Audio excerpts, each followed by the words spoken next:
Welcome welcome welcome. तो आज हम लोग स्टार्ट करने वाले हैं बैटरी और ईएमएफ वाला टॉपिक। ठीक है, बड़ा आसान और बड़ा इजी सा टॉपिक है। तो इसके अंदर हम पहले छोटी छोटी बातें पढ़ लेते हैं एक दो, उसके बाद हम डिटेल में जाएंगे। सबसे पहले बात करते हैं कि हमारे पास बैटरी होती क्या है। ठीक है, तो बैटरी एक ऐसा डिवाइस है जो किसी भी दो पॉइंट्स के बीच में ईएमएफ या फिर पोटेंशियल डिफरेंस को प्रोड्यूस करने के काम आता है। ठीक है, तो इसको हम बैटरी बोलते हैं। अब सीन क्या होता है, अपने पास मान लो एक बैटरी है। ठीक है, ये ए पॉइंट हो गया, ये अपने पास बी पॉइंट हो गया। तो क्या होता है, बैटरी के अंदर एक पॉजिटिव होता है एंड एक नेगेटिव होता है, जिसकी वजह से एक बैटरी के अंदर इंटरनल फोर्स एफ बी होता है। ठीक है, ये जो इंटरनल फोर्स एफ बी होता है ना, इसकी वजह से जो चार्जेस है ना वो यहाँ पे ऐसे एक्यूमुलेट होने लग जाते हैं। ठीक है, ऐसे एक्यूमुलेट होंगे, उसके बाद क्या होएगा, इस चार्ज की वजह से भी एक इधर ऐसे फोर्स जनरेट होगा। ठीक है, तो जनरली बैटरी के अंदर ये दोनों फोर्स इक्वल होते हैं जब तक वो सर्किट के अंदर कनेक्ट नहीं होती है। ठीक है, तो उस टाइम पे ये दोनों फोर्सेस इक्वल होते हैं। अब क्या होता है, जैसे ही अपन सर्किट को कनेक्ट करते हैं ना, तो ये वाला जो फोर्स है ना ये ओवर डोमिनेट करने लग जाता है, और फिर जो पॉजिटिव हैं, जो या फिर कहें कि ये यहाँ से जो इलेक्ट्रॉन्स हैं वो सर्किट कंप्लीट है ही, तो यहाँ पे प्लस पे आने लग जाएंगे, और फिर यहाँ से जो पॉजिटिव्स हैं वो इधर मूव करने लग जाएंगे। इलेक्ट्रॉन्स जो हैं, यहाँ से जो इलेक्ट्रॉन्स हैं वो इधर मूव करने लग जाएंगे, और फिर वो ऐसे सर्किट के अंदर लूप बना रहता है। ठीक है, इतनी बात सबको समझ में आ गई। ठीक है सर, तो अब अपने पास क्या होता है, ईएमएफ। ईएमएफ किसको बोलते हैं, पहली बात तो ये। तो ईएमएफ क्या है, मान लेते हैं अभी हम किसी चार्ज्ड पार्टिकल को यहाँ से उठा के बी पॉइंट से उठा के ए पॉइंट पे लेके जा रहे हैं, तो यहाँ ये काम करने में बैटरी को जो जोर आएगा ना वो ईएमएफ होता है। ठीक है, तो अपने पास ईएमएफ का फिर फॉर्मूला भी बनना चाहिए कोई। ठीक है, तो ईएमएफ का फॉर्मूला अपने पास क्या होता है, ये जनरली एक तो गिवन होता है। ठीक है, इस यहाँ पे इस चैप्टर के अंदर ना ईएमएफ गिवन होगा, और एक वर्ड टर्म यूज करते हैं वोल्टेज।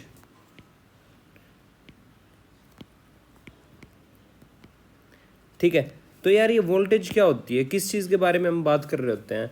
तो बेसिकली हमारे पास क्या होता है, जैसे कि ना जो अपना ईएमएफ है, बैटरी है। ठीक है, 10 वोल्ट की बैटरी है, तो हम अगर आइडियल कंडीशन लें तो इसको एक रजिस्टर के साथ लगा देंगे। यहाँ पे रजिस्टर लगा दिया जिसका 5 रेजिस्टेंस है, 5 ओम।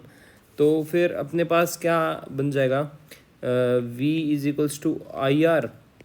करंट की वैल्यू आएगी 10/5 is equals to 2 ampere. But is it correct? अभी क्या है कि ना हमने 10 वोल्ट जो ईएमएफ है ना उसी को ही उसका पोटेंशियल मान लिया। ठीक है, लेकिन ऐसा नहीं होता। जो बैटरी होती है ना, बैटरी के पास एक और टर्म होती है, इंटरनल रेजिस्टेंस। ठीक है जी, तो एक बैटरी है उसके पास इंटरनल रेजिस्टेंस होता है। क्यों? कुछ फ्रिक्शन होगा, कुछ एनर्जी हीट की फॉर्म में भी वेस्ट होगी, तो उन सारी चीज़ों को हमने एक इक्वेशन में दिखाने के लिए क्या करते हैं, उसको इंटरनल रेजिस्टेंस का फॉर्म दे देते हैं। ठीक है, तो उसको स्मॉल आर लिखते हैं, ईएमएफ को ई से डिनोट करते हैं। ठीक है, ये अपन बैटरी का, ये कंप्लीट अपनी क्या होगी, एक बैटरी होगी, ये अपन बैटरी का सर्किट बनाते हैं।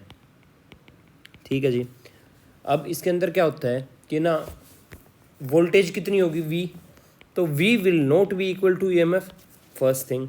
सेकंड थिंग, मान लेते हैं अपन के अंदर I करंट फ्लो करने लग रहा है। ठीक है, तो R कितना पोटेंशियल खाएगा, V is equals to I R होता है ना, तो small I dot small R, ये इतना पोटेंशियल तो ये खा गया। तो लेफ्ट पोटेंशियल कितना हुआ, लेफ्ट पोटेंशियल अपने पास हुआ E माइनस आई आर, है ना। तो जो वो पोटेंशियल आएगा V E minus I are होगा इस सर्किट के अंदर। यानी कि अगर हम इसको बाहर से किसी रेजिस्टेंस R के साथ कनेक्ट करते हैं, ठीक है, तो इस रेजिस्टेंस के पास कितना पोटेंशियल जाएगा, V जाएगा, which is equals to E minus I R. ठीक है, ये इंटरनल रेजिस्टेंस का भी सबको समझ में आ गया। इसमें इतना ही था। थ्योरेटिकली ये थोड़ा सा बड़ा है, वो मैं आपको नोट्स के फॉर्म में टेलीग्राम चैनल के ऊपर डाल दूंगा। मेकिंग एन अचीवर, इसी नाम से टेलीग्राम चैनल है जिसका लिंक डिस्क्रिप्शन में दे दूंगा मैं, ठीक है ना। तो आप लोग वहाँ से जाके उसको ज्वाइन कर लें और उसके ऊपर आपको नोट्स भी मिल जाएंगे। और if you are 12th class student तो आप रेगुलरली ये वीडियोज़ को देखेंगे, आपके लिए बेनिफिशियल, क्योंकि आपके पास टाइम है 12th क्लास की फिज़िक्स करने के लिए। और अगर आप लोग डाउट कंसर्न के लिए आए हैं तो notes are not that important, you can just take doubts and go and have some numericals. Practice करना बहुत ज़रूरी है, ठीक है। अब इसके बाद अपने पास आता है किरचॉफ्स लॉ।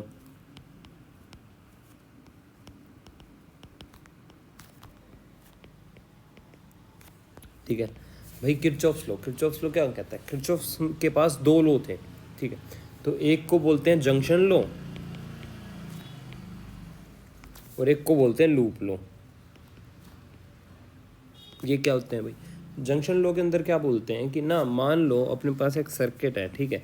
इस सर्किट के ऊपर करंट आ रहा है I1, इधर आया I2, इधर आया I3, तो ये इधर निकल जाएगा सारा I4। पहली बात तो ये बोल रहा है, ठीक है, कि ना एक पॉइंट के ऊपर सर्किट में जितने भी करंट आ रहे हैं ना, उन सब का सम I1 + I2 + I3 उस पॉइंट से निकल रहे करंट के इक्वल होगा। तो यानी कि ये होगा I4 के इक्वल। और क्या बोलता है ये? और ये बोलता है कि ना, अगर हम इन सभी करंट की डायरेक्शन अंदर की तरफ दिखा दें, यानी कि हम बोल रहे हैं कि ये जो सारे करंट है ना, अगर इनको ऐड करेंगे ना हम, तो इनका जो सम आएगा ना वो आएगा 0। दैट मीन्स कैसे? I1 + I2 + I3 प्लस, अब -I4 हो जाएगा क्योंकि I4 तो बाहर निकलने लग रहा है, इसलिए माइनस हो जाएगा, =0 हो जाएगा, ठीक है। ये इसकी टेक्निकल टर्म्स है जो आप लोगों को पता होनी चाहिए, ठीक है। अब बात करते हैं लूप लो। तो लूप लो क्या है? लूप लो के अंदर ये बोलता है कि अगर हम एक लूप में एक पॉइंट से स्टार्ट करें और आगे चलते जाएं और उनका पोटेंशियल डिफरेंस लिखते जाएं और घूम फिर के वापस उसी पॉइंट पे आ जाए ना, तो उन सभी का सम जो होगा ना वो होगा 0, ठीक है। तो इसको बोलेंगे sum of all potential difference along the closed loop in a circuit is 0, ठीक है। फॉर एग्जांपल ले लेते हैं अपन, ठीक है। तो अपने पास ये एक सर्किट है जिसके अंदर, एक सेकेंड, जिसके अंदर कुछ इस टाइप की चीज़ें बनी हुई हैं, ठीक है।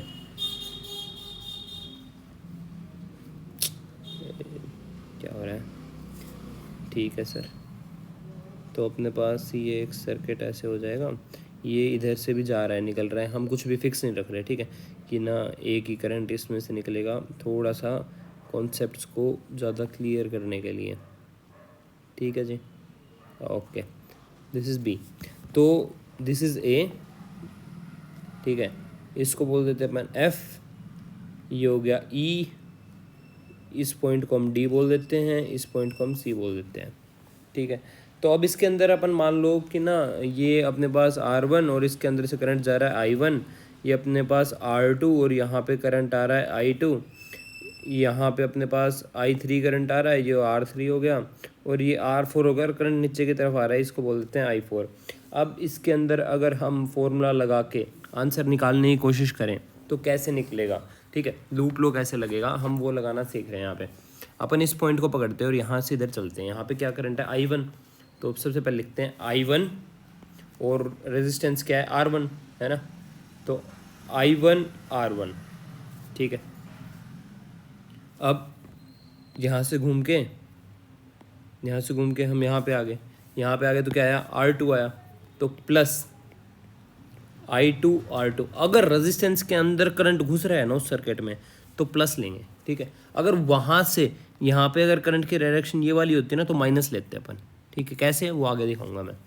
अब उसके बाद हम यहाँ पे आगे, देखो वैसे सर्किट अलग अलग जगह से जुड़ा हुआ है, बट हम एक क्लोज लूप, हम इस लूप को सोल्व करने लग रहे हैं ना, इसलिए हम इस लूप के ही जो भी टर्म्स हैं और जो भी इंस्ट्रूमेंट्स हैं, जो भी डिवाइसेस लगे हैं, उन्हीं के बारे में लेंगे, ठीक है। इसका EMF हम E मान लेते हैं, तो फिर क्या होगा, कौन सा पॉइंट है यहाँ पे, नेगेटिव, ये पॉजिटिव है ना, तो माइनस ई, ठीक है। फिर R3 के लिए I3 करंट जा रहा है और करंट उसके अंदर एंटर कर रहा है, तो इसलिए क्या होगा, प्लस I3 R3। अब यहाँ से हम ऊपर जाएंगे तो देखो यहाँ से करंट निकल रहा है, यानी कि ये नेगेटिव है और जहाँ पे रजिस्टर के अंदर करंट जा रहा है वो पॉजिटिव है, तो माइनस I4 R4, फिर से EMF है इसका, तो प्लस है, इस साइड ये माइनस है तो प्लस E, और फिर फाइनल वही पॉइंट आ गया, तो इसलिए इक्वल टू मैं लिख दूंगा 0, ठीक है। ये इक्वेशन बनेगी अगर इसको सॉल्व करेंगे हम लोग, ठीक है जी। ये आपको सबको लगाना आना चाहिए। Thank you so much for watching this video. अगली वीडियो के अंदर हम combination of resistance in series and parallel देखेंगे, ठीक है। और हम इसके साथ साथ क्या करेंगे, बैटरीज़ को भी सीरीज़ और पैरेलल में अलग अलग तरीके से लगा के दिखाएंगे कि उससे क्या डिफरेंस पड़ता है। अगली वीडियो के अंदर हम ये सब करने वाले हैं, और उससे अगली वीडियो के अंदर हम इसके थोड़े बहुत क्वेश्चंस करेंगे, और फिर व्हीटस्टोन ब्रिज पोटेंशियोमीटर थोड़ा सा चैप्टर बचा है उसको हम पाइल अप करके कंप्लीट करेंगे। Thank you so much for watching making an achiever and have a nice day.